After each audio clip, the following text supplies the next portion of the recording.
All right, let's take a look at your Chapter 6 mid-level assignment. So what I'm looking at on the screen is this is the file that was submitted to the system. It's not the file that was emailed to me. And I have this one open because I just want to make sure that all of the steps are covered before the second submission. So if I click on E5, you've already applied the mask, the custom mask, which is great. So I'm just going to do that very quickly. This one is called base cost. Yep. And then F5 is called, I believe, total cost. And you have both of those applied. Oops, sorry.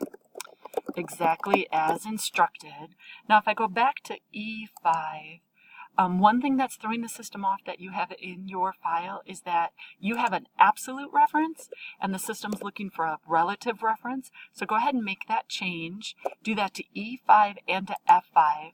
And it doesn't come out and say that directly, that that's the error, but it's deducting for it because it's not recognizing it in other ways. So make those two corrections, and then let's format this. In the instructions, it tells us to apply accounting format 0 decimal places, and then I think that data table will be good to go.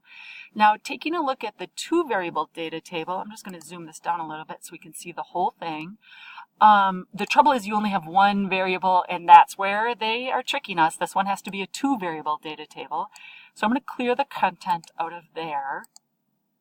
And then let's give it a go. So I'm going to select H5 through K15 under the data tab. Yep, under the what if analysis.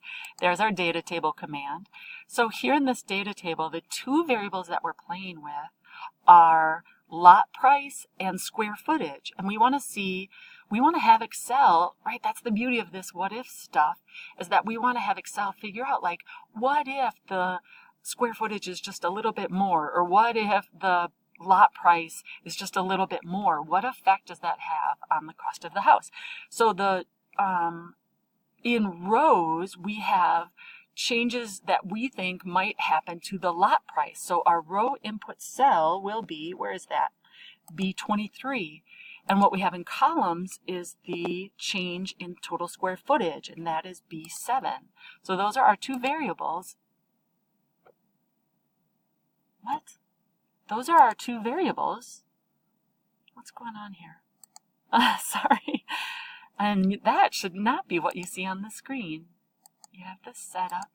You don't have a... We shouldn't have any names, wouldn't... No. Nope.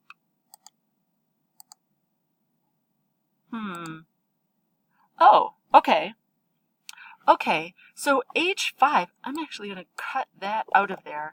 H5 represents, so what we want to have the data table display back to us is the total cost of the house. So H5 represents, what is that, B25.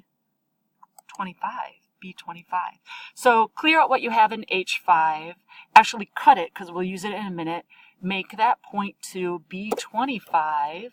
Ah, there we have our results. But we have to fix H5. Just one more thing. You have to apply that custom number format again.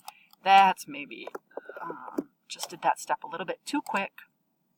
All right, and then the last, well, not the last thing, but that also has to be accounting style. No decimal places. The last thing I want to talk to you about is this fill.